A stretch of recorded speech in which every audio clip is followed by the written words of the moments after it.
Hi, I'm Roy, And I'm Frida. and we're just trying to have fun. Not sure washing that camper and truck is going to be that much fun, but we'll give it a try. So we just got back from Newfoundland just recently. So we thought it might be a good day to give the truck and camper a real good bath.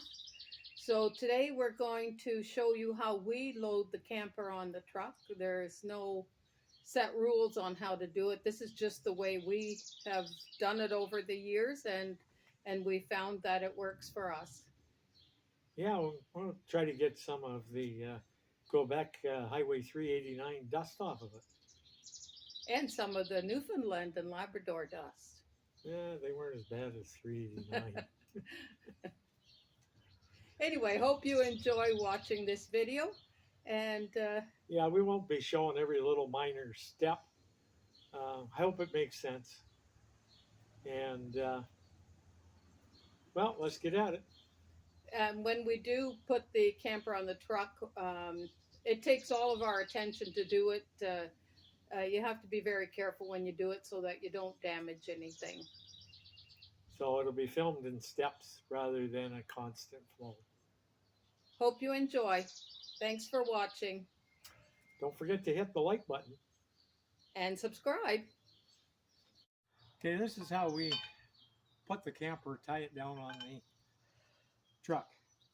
When we got the Lance, we found out the Mickey Mouse ones they sold us with the Palomino just didn't cut it.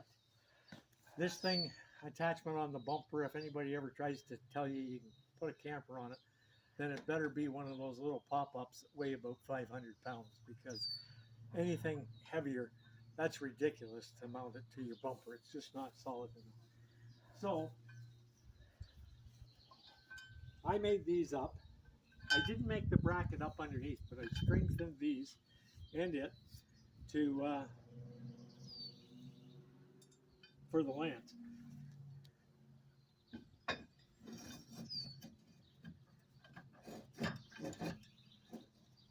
You just slide in, you put your pin in, and lock it in like that. Um, the only thing about this one is if you install your own, make sure you can open and close this with your fast gun or whatever turnbuckle arrangement you use to hold your camper on. Otherwise, you'll kind of run out of fuel. Okay, these are the rear ones. Both sides are the same. Again, I made these. They're kind of a copy of a torque lift system. This just goes over here. There's a thing on my bumper hitch that it's there, and you put the nut in, and that keeps it from moving in the trailer hitch. So this goes under here.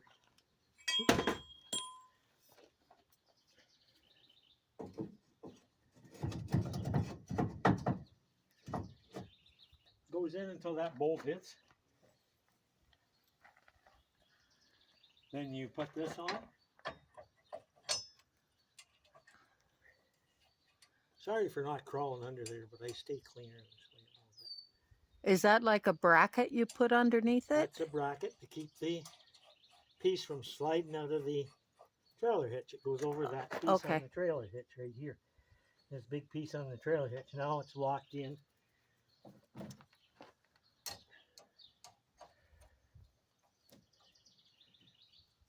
When you tighten it up, it ain't going nowhere, because it would literally have to take or rip half of the trailer hitch off. Then, like the other ones,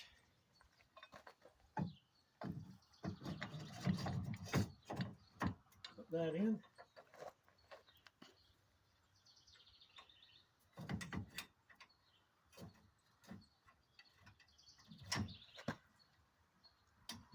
And it's ready to go.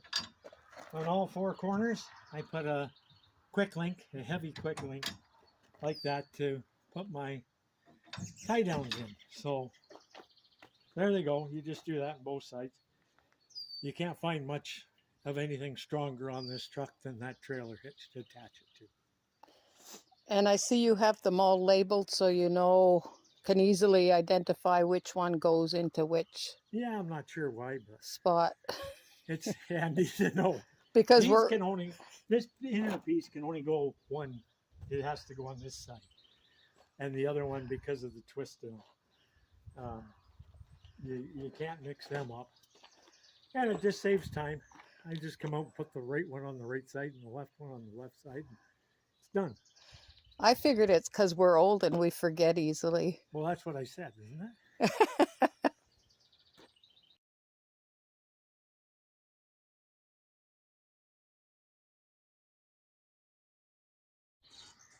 Okay, this is our second truck camper.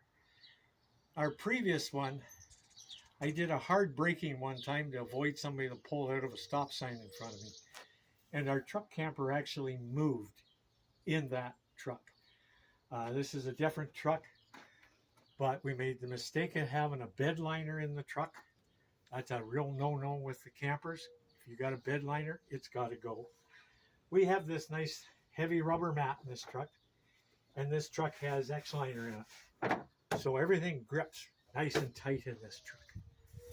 But I still didn't feel confident that something couldn't move, because when we put the camper on the truck, even this one, I'd put my hand up and down my taillights on each side, and sometimes I couldn't get my fingers through on this side.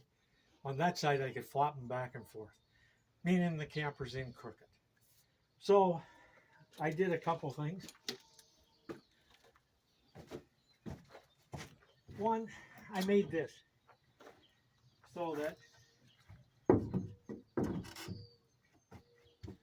the camper, when it pushes on these points here, it pushes all across the bottom of the box up to this strong rail here, and across the strong rail at the bottom. Not just in here where it's flimsy. See, look at the bound. And a lot of campers just have a rubber tab or a rubber mount that hits here and here. I strongly discourage, take those off and put a rubber proper thing on the front. This camper has two nylon straps going down the front, and they line up with that piece in the box. And thus, I feel when it pushes on the front of the box, it's got about the best and strongest points of the box to contact. The other one, to keep the truck camper straight in the box, keep it from going like this, I made up these. They sit in there like that.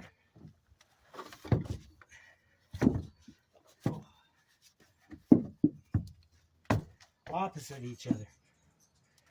Now, I measured the camper across, and when I made these, I made them 1/4 of an inch wider than the bottom of the truck camper. And what I have found over time is when we put the truck camper in the truck now, I don't adjust my hold downs.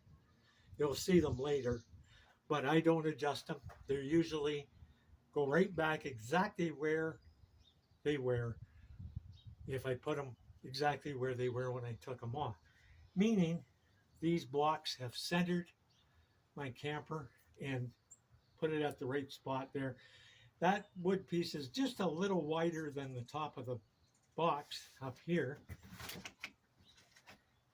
but I made it that way because I wanted just a little more clearance at the taillights. I felt it was pretty close to the taillights, so I made it push the camper back another extra 1/2 inch or so.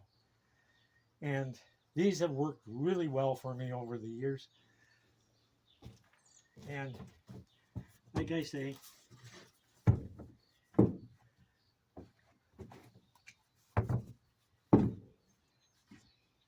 that's how it's set up for the camper to go in. And what are the steel parts on the side of those blocks? Well, I can show you later, but what we used to do with these is when we took the camper off the out of the truck at a campsite, we put these on the ground. I put a scissor jack on top of this. I have pieces that go on the corners, 4x4s that go on the corner of each side at the front put the scissors jacks on here, tighten it up, and that supports the front of the camper when it's at a campsite or taken off when we're not at home. And this takes the wobble out as good as probably any wobble device they'll sell you for big bucks going to your front legs and that. This firms up the camper great because you try to get about half the weight of the camper on the blocks and half the weight of the camper on the front jacks. The rear jacks are always down as far as almost as you can get it, just keeping the back of the camper off the ground. So it's very stable when it's on the ground. Okay, we're getting ready to lift the camper up. We always store it with blocking under the legs. The idea of that is to make this extension as little as possible, because the more you extend the legs, the wobblier they are, the more stress put on your bracket on the side of the camper, etc. So I always put blocking under it. Plus, if you look at the back and the front, it has blocking under both. And what that does is it kind of doubles or triples this footprint of your pad, and thus gives it more stability on the ground. Should there be rain or something and soften the ground, it's got that much more support on the ground, or that much more area sitting on the ground to make sure it doesn't sag. We have levels on the corners, and that's how we monitor what we're doing with the camper, whether it's high, low, back, front, side. Lance tells you never to let the front of the camper get lower than the back. And the back should never be more than 2 inches lower than the front. Now, we've never done that. Never, ever. Honest. But anyways, that's the idea. Usually Frida monitors one back corner. I stand at the other front corner, and we lift it. Our remote for the jacks tells me I can hit one button for all four or operate all four individually. I usually do 2 and 2. I've chickened out of using all four. I don't know whether it's old age or what, but it just seems the camper's got older, I've got older, and it's just a little wiser to take it up at the front a couple inches, up at the back a couple inches, and keep adjusting and make sure it stays level, and you keep all four jacks on the ground. Lance tells me that any 3 will support the camper. Thank goodness, because we've never done that either. We always keep 4 on the ground. But anyways, in the perfect world. yeah, in a perfect world, never ever. But anyways, we constantly monitor it. We won't bore you with picking it up, because that's one of the longer parts of putting it on the damn truck. If you want to know the truth, I think we can back in under it almost as fast as we can lift it up, because we're super careful lifting it up to make sure we stay level, and front to back and side to side. And that's all there is to it. So we won't bore you. We'll just go ahead and lift it up and put it on get it ready for the truck. Do you want to show them your support under the front corners there? Well, yeah, I guess we can show them. These are legs I had when we're storing it in the garage at another house. I had metal channel iron legs in it. I used to put it on the floor, so it's just like this in the garage floor, so I couldn't hit my head on, which is kind of, to me, a perfect height, because then I don't end up with headaches. But anyways, I've repurposed them. I put a big piece in here to increase the footprint on the ground. Instead of a piece of channel iron now running across here, I put a 2x4. This is the strong points of the front of the camper, down each side and across here. So it's well supported. It takes some of the weight off of these legs. I try to kind of half and half it. Half on the leg, half on the support. Thus, it just seems to me that it'll be easier in the long run and less stress on the camper legs. And it stabilizes it totally. You can hardly shake this thing right now. It shakes a bit, but it's not easy to shake. Well, there was a time when our remote failed us. I've ordered a new one and we got it in a few days. That was a long time ago. and it was, you know, it worked fine. The only trouble is when you set extend, one of the jacks would go down, one would go up. It just was horrible, and it scared me. So what I did was I made up this. It's a socket. I notched it to fit into the jack, just like our one crank does.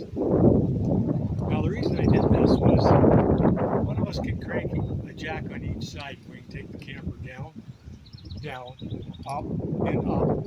Should it ever fail, the camper will go off. So I made this up. You can use a socket with it. You can use a driver, whatever. Just fits in, just like this, and you just crank it one way or the other, take the jack up. Works really well, and in a pinch, it's probably worth the effort to try to do something like that. This is just a 1/2 inch deep socket, and I notched it to fit the 2 pins in here. Works really good.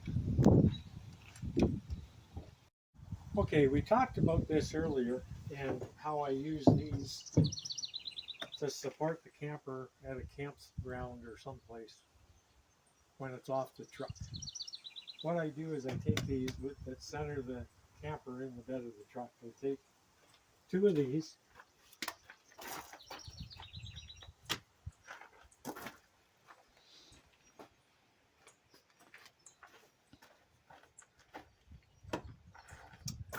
put them on the ground like so.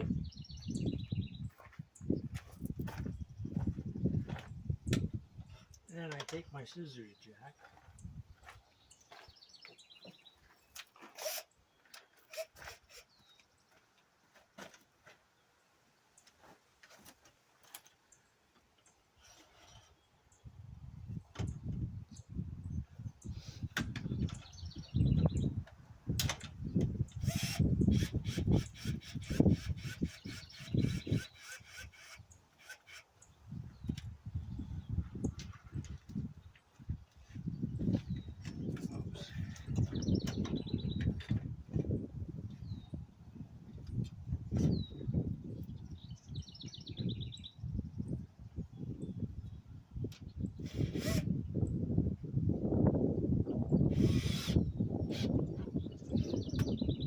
and do that.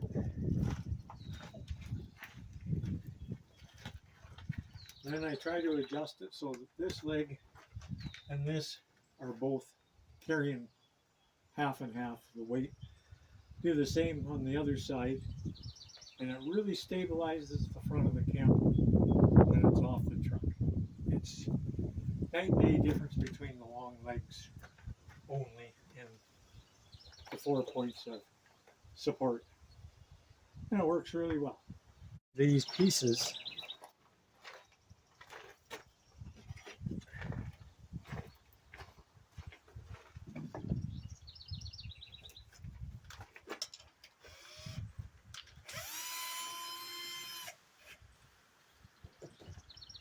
along the bed of the truck because they don't interfere with the camper when it's sitting there. So you can carry that in here like that. Just be careful they don't catch the side of your camper when you lift it up. And it saves on storage. Okay, we're ready to put the camper on the truck. Now, one of the most important things you can do preparing is to get your truck lined up properly. In other words, get your bed rail even across here and here, and make sure that you're parallel with the back of the box and the front of the camper. Once you're parallel and you're lined up, it usually will go very smoothly, or at least it does for us. We can go right on in all the way, but that's the most important step, period. Getting parallel here and even side to side. And on the lance, this here makes it even tougher. You have to be a little straighter. That's about all there is to it. just take that extra time and effort, and you'll find that backing under the camper goes more smoothly. The only other thing to remember is if you're making a correction and you turn the wheels of your truck all the way, like if you're going forward, you'd be turning to driver. The back of your truck actually goes to driver because it pivots on the back wheels. So the front of your truck will go to the right, but the back part of your truck will go left. So remember that. It's kind of can get in your head a little bit and you can make an improper correction. But just think about that. The back of the truck goes opposite to the way you turn your wheels.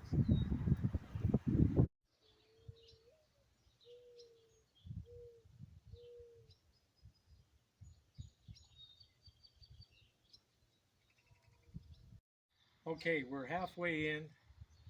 We're going to check again to make sure that it's straight and going in good, nothing's hitting. And because I have a plug in my box, I've got to plug my electrical in now.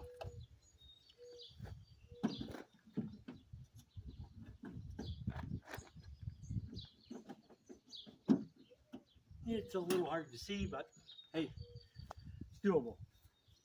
Now, I usually check my lights and make sure all my lights work because it's easier to check this now than when it's all the way in the truck and you got to take it back out to get at your wiring. So we check our lights now. Okay, now the camper's fully in the truck. You can feel back here and make sure on both sides that you're square. We know we're touching here in the box on our block or very close. So now it's time to drop the camper down into the bed fully and attach it to the truck.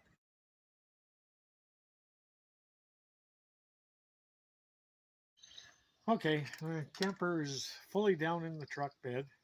We're ready to put the fast guns on. We use these. They're one of the best we know of. They're spring loaded, of course, and we have the locks for them. The best part is you just hang them on the camper like that. Get your latch about halfway past the hole. Snap them in place.